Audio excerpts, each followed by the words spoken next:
I am declaring war. Subtle isn't in this guy's vocabulary, he says it like it is.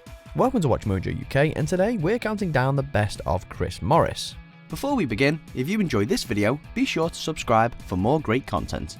For this list, we're celebrating the renowned satirist Christopher Morris by looking at his most revered and controversial works. Just to be clear, although Morris has a healthy back catalogue of radio and music credits, we're focusing on his film and TV work today, with titles he has either appeared in or was instrumental in writing, directing, or editing. Number 10, Veep. Well, where'd the Red Sea go? That lady just parted it.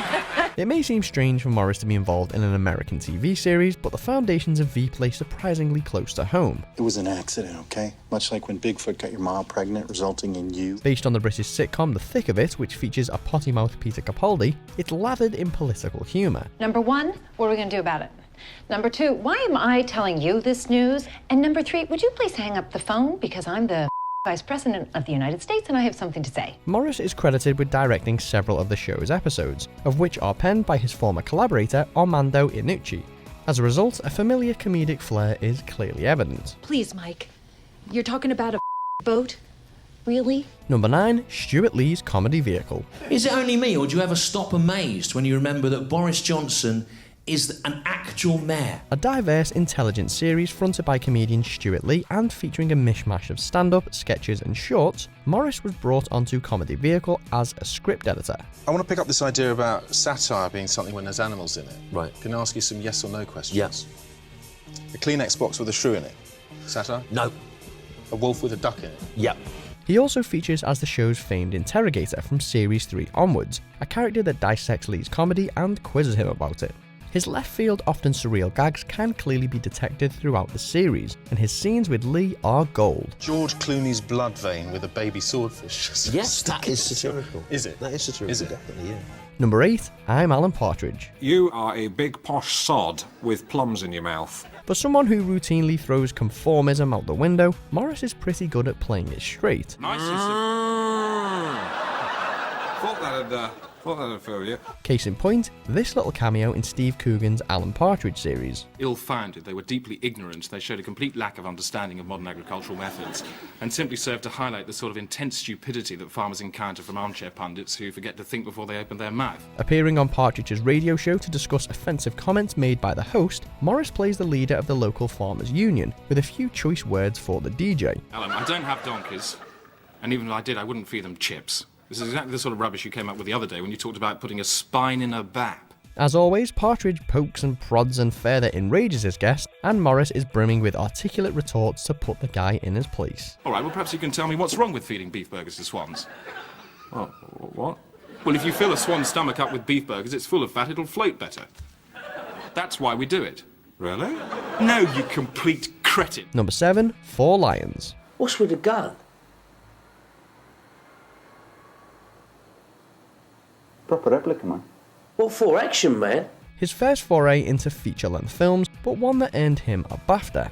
In true Chris Morris fashion, 4 Lions takes something highly contentious, in this case terrorism, and satirises it to the extreme. You people think of Muslims running around the mountains with guns and bombs, yeah, that'd shoot you down to the ground, wouldn't it? But they do exist, don't they? I'm not saying they don't exist. Written and directed by Morris, the comedy focuses on a group of radicalised young British Muslims who aspire to be suicide bombers. Liquid peroxide. 3 years of stockpiling. How'd you get it all? A wholesale shop down the road. What, all from the same shop? Yeah. You mug, you'll get us nicked. No. I use different voices every time I go in. Different what? Different voices? Different voices. There's a fair few taboo takes on some pretty serious topics, from bomb making to religious stereotypes, but somehow Morris manages to hit just the right note. And nice fit asses too, man. You're an arse man, aren't you, Wadge? I knew you were, bro. You're an arse man. You're a massive arse man. What are you saying? Number 6, the IT crowd. Team. I even love saying the word team.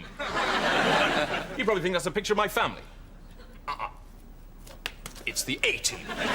Another sitcom appearance, this time as part of the ensemble cast that makes up Graham Linehan's brilliant IT crowd. Hope this doesn't embarrass you, Jen, but I find the best thing to do with a new employee is to size them up with a long, hard stare.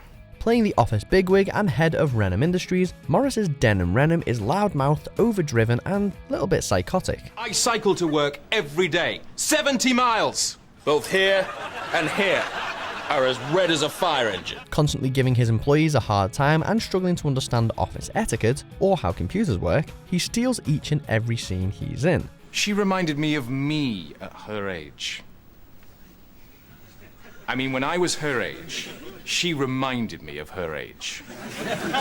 For anyone who ever doubted Morris's draw in front of camera, observe.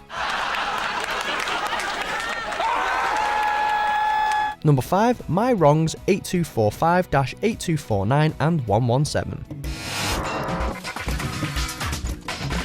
This was Chris's first crack at film, albeit a short film, and it proved that he didn't need an entire series, lengthy setup, or 90 minutes to tell a compelling, mind-bending story. So now you're losing an argument with a dog. Well, if you are a lawyer, where are your briefs? Where's your wig? A psychological tale that sees Paddy Considine play a mentally disturbed man who thinks his dog is talking to him. It's strangely surreal from start to finish.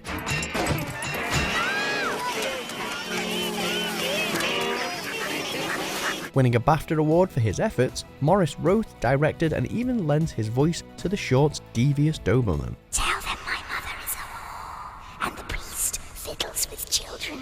Number 4, Nathan Barley. Welcome to the age of stupidity.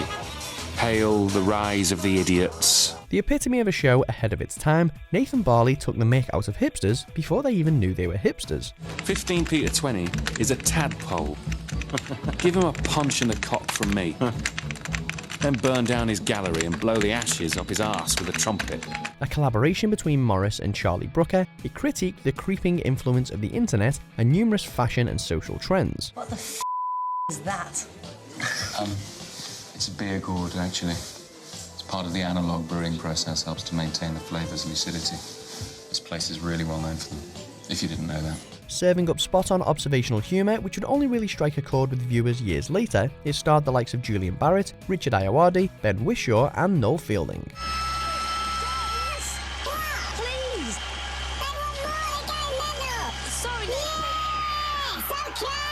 Number 3, Jam.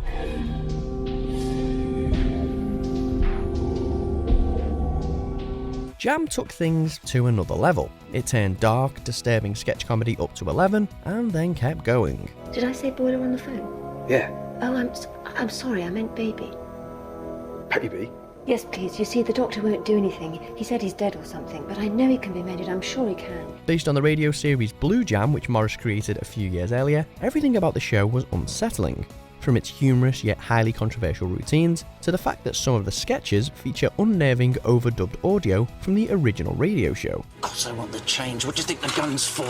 Written by, directed by, and starring Morris, along with some sketch comedy regulars, Jam is difficult to watch, yet you just can't look away. Since life is so good and it can't possibly get any better, to have my funeral service and burial now, while I'm in my prime. Number 2, The Day-to-Day. That's the day-to-day on the day that Boris Yeltsin told the world how he milked Mrs. Thatcher. To another radio-inspired series and the show that catapulted Morris into the TV limelight. And whatever next in the bureau, the soap opera that's got them all in a lather. The Day-to-Day parodies popular news programmes with bogus stories, memorable characters, and a deadpan delivery. Elastic Song strangles Hucknall.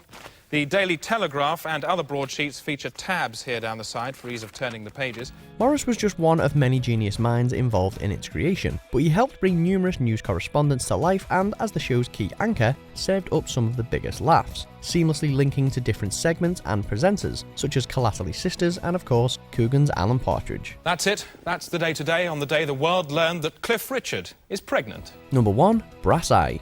Now let me speak to him. Put your earpiece next to his head and stand still. Airing a few years after The Day-to-Day and ultimately acting as a follow-up, Brass Eye became its own creature, refining Morris and Co.'s already well-established mock news format. The classic street signs of a nearby drug abuse. But what about this? Remnants of something far worse. A new legal drug from Czechoslovakia called cake. Taking a more focused approach to big topics such as drugs, sex and science, it's as controversial and revolutionary as comedy can get. Let me explain. If this elephant was called Mike Fox, then it would have exactly the same name as the man that did the campaign about the elephant last month. Arguably hitting its cringeworthy height with a 2001 special entitled Pedo-geddon, it is without doubt one of the most important blueprints in satirical comedy to date. And if you're sick on this stuff, you can puke yourself to death. One girl threw up her own pelvis bone before she snuffed the lid. What a disgrace. Sounds like a lot of fun, doesn't it? Do you agree with our picks? Check out these other great clips from Watch Mojo UK and subscribe for more great content.